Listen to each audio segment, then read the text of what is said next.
É muito importante, eu me referi de passagem a isso ontem, é muito importante distinguirmos os diferentes, o campo, vamos dizer assim, o campo político bolsonarista.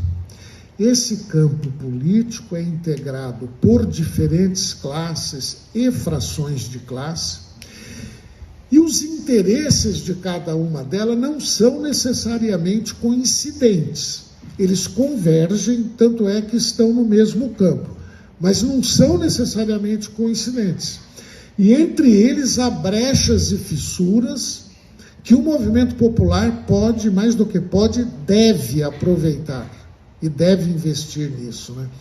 Então, vindo de cima para baixo, um primeiro segmento burguês que é bolsonarista é o grande capital financeiro internacional e a grande burguesia brasileira, principalmente, não exclusivamente, mas principalmente aquela integrada ao capital internacional. Todos viram, por exemplo, quando o governo Lula, ainda não empossado, trabalhou junto com o Alckmin e o Haddad para fazerem a chamada PEC da transição, a proposta de emenda constitucional que permitiria gastar acima do teto de gastos, e conseguiu um fundo para investimento bastante elevado, se compararmos com o que ele parece que vai ter agora em 2024, no próximo ano. Quando Lula estava fazendo isso, quem mais batia e criticava, dizendo que aquilo era a PEC da gastança, era o capital financeiro. Como diz a imprensa, Faria Lima, que é uma avenida lá de São Paulo, onde tem muitos bancos, né? Não bancos nacionais, já falei disso ontem aqui, porque os bancos nacionais, na Febraban, desautorizaram o bolsonarismo em plena campanha eleitoral de 2022.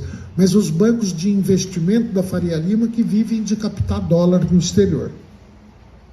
Então, esse é um primeiro tipo de bolsonarismo. Qual o objetivo deles? Assim, para falar por metonímia, é a farra com os dividendos da Petrobras e coisas semelhantes. Veja, problema moral para eles, se o Bolsonaro é corrupto ou não, a questão dos costumes, população LGBT, patriarcalismo, tudo isso para eles é secundário. Tudo é secundário. Eles estão sendo guiados pela rentabilidade do capital financeiro. É claro que este ou aquele investidor pode ser machista, racista, muitos deles são, mas ele vai engolir seco o machismo e o racismo dele se um governo que é a favor dos direitos das mulheres, dos direitos LGBT, fornecer um rendimento maior para o capital que ele investiu. Esta é a bússola dele. É isso que interessa fundamentalmente para ele. Um outro setor burguês que é bolsonarista, e é bolsonarista também à sua maneira, e integra o campo bolsonarista, mas também tem interesses e valores particulares, são os fazendeiros. Eu disse, não é o agronegócio, porque no agronegócio, por exemplo, você pegar os criadores de gado, você tem os frigoríficos, criadores de gado não, a produção, a cadeia da carne, a chamada cadeia da carne, bovina, de frangos, né, e suína, bovina, caprina, cadeia da carne em geral. Você tem os grandes frigoríficos, você tem as casas de exportação, e você tem o fazendeiro. E além do fazendeiro, você tem o pequeno proprietário que imagina que é camponês, mas na verdade já é um assalariado dos frigoríficos, porque o frigorífico encomenda quantos frangos ele tem que produzir, de qual tipo, em quanto tempo, usando tais hormônios, etc, etc. A jornada de trabalho, eu já li monografia sobre os produtores de frango do oeste do Paraná e oeste de Santa Catarina. Tem jornada de trabalho lá de 18 horas por dia, porque à noite você tem que ir para a granja fazer, não me recordo o quê, mas você tem um trabalho para fazer à noite na granja. Então você dorme algumas horas e vai para a granja. de madrugada. Bom, os fazendeiros, não necessariamente os camponeses, mas seguramente não os frigoríficos nem as casas de exportação, eles querem, em primeiro lugar, liberdade para desmatar. Os frigoríficos e as casas de exportação, que estão mais em contato direto com o mercado internacional, eles querem, pelo contrário, pelo menos salvar a aparência na questão do desmatamento. São eles que quebram a cabeça para encontrar mercado. E tem um trabalho de pesquisa de um antropólogo que mostra que existe uma espécie de defesa da ecologia nesse setor. As casas de exportação, os frigoríficos, eu não estou dizendo que eles sejam ecossocialistas, não é isso, mas eles querem, digamos assim, uma certa disciplina na questão do desmatamento, de modo que a União Europeia não vete a exportação da carne, da soja, etc. Não deixe de comprar. Estão mais preocupados com a inserção do produto no mercado internacional. Fazendeiro não. Fazendeiro quer desmatar, né? E aí disso decorre a oposição à demarcação de terra indígena, quilombola. Disso decorre a reivindicação de armamento dentro da fazenda, posse de arma dentro da fazenda. E decorre até a demanda que o Bolsonaro prometeu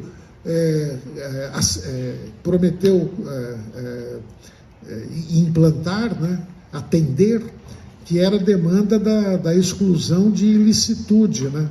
O fazendeiro que matasse um camponês, um índio, um quilombola, na terra que esse fazendeiro diz ser sua, porque tem isso, terra no Brasil, né? Ele não poderia ser condenado à prisão por causa disso. Poderia ser reconhecido o assassinato, mas ele não teria que cumprir pena por isso. Por quê? Porque invadiu a terra que ele diz ser dele. Então, o problema desse fazendeiro é tão reacionário, assim, a posição desse fazendeiro é tão reacionária quanto a posição do banqueiro, mas a motivação, o interesse não é exatamente o mesmo. Você não pode descartar a possibilidade de amanhã essas duas forças divergirem. Depois você vem para a classe média. A classe média, junto com os fazendeiros, a alta classe média principalmente, foram pioneiras. Essa alta classe média foi pioneira na defesa do Bolsonaro. E eu disse, a alta classe média está preocupada com a diminuição da distância dela para com as camadas de renda mais baixa. Bom, o investidor da Faria Lima, para falar português, claro, ou no popular, está se lixando para esse problema. Literalmente se lixando. Se a classe média, se os professores, os médicos, advogados estão ocupando a posição A ou B, isso não é problema deles. Mas eles estão juntos dentro do campo bolsonarista. E, finalmente, os setores mais populares que acabaram sendo influenciados pelo bolsonarismo, que são os setores arregimentados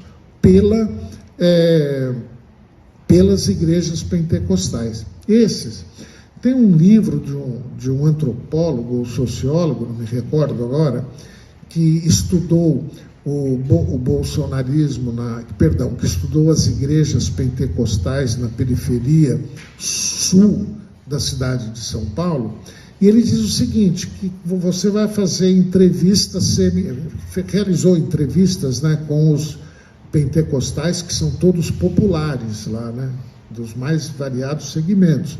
Então falou, quando o assunto é economia, é claríssimo, todos eles pendem para o lulismo. Mas quando o assunto é relações de gênero, relações raciais, raciais não. Quando o assunto é relação de gênero ou heteronormatividade, a posição deles pende para o bolsonarismo. Então você tem uma contradição entre classe, entre posição, situação de classe deles e situação de gênero e sexual. Essa contradição pode se resolver para um lado ou para o outro, dependendo da disputa política, não é isso? Dependendo da disputa política. Esse é o calcanhar de Aquiles do bolsonarismo. Sem essa gente, o bolsonarismo não ganha eleição, não, porque com a Faria Lima, o Mato Grosso, que é grande produtor do agro, né?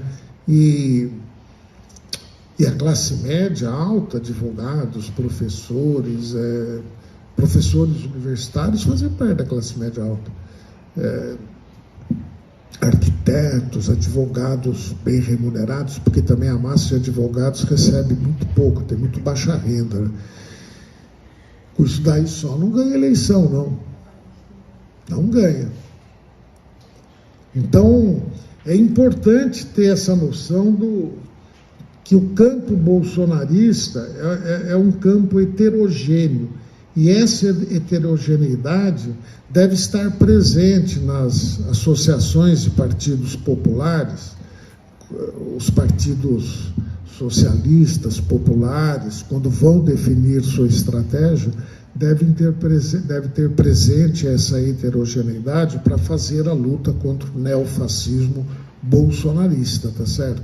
Eu penso que esse setor popular, ele deve ser ganho pela esquerda. É esse que é o ponto. Ele tem que ser ganho pela esquerda. A esquerda tem que buscar os neopentecostais. Não é para conversar com Malafaia, não é isso que eu estou sugerindo.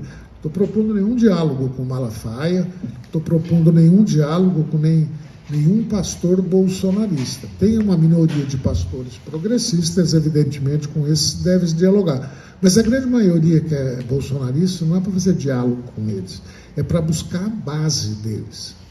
Então, se num bairro de periferia tem 10 templos pentecostais, tem que ter lá a organização de 2 partidos populares, de trabalhadores, que tenham lá suas subsedes e que tentem atrair esses frequentadores de igrejas pentecostais. Com o quê? Com o discurso de classe, em primeiro lugar, porque o discurso de classe já mina essa adesão deles ao neoliberalismo, e depois fazendo também a educação, dizendo que, olha, a família patriarcal, porque acontece o seguinte, eles veem na família patriarcal uma unidade econômica com a qual eles se defendem. Você pode ter uma unidade econômica de defesa sem que seja uma família patriarcal, a verdade é essa, né? Inclusive, grande parte das famílias no Brasil não pode ser patriarcal porque é de mãe solo, né? Então, até essa contradição deve ser explorada, né? Você não é mãe solo? Então, é isso que eu queria passar para vocês. Espero que eu falei elementos de análise empírica, não é uma análise sistemática do bolsonarismo, são alguns elementos de análise empírica que vocês poderão, discutindo esses elementos ou desenvolvendo eles, nós chegarmos a uma análise mais sistemática e abrangente desse novo fenômeno político que tanto nos ameaça. Tá certo? Obrigado.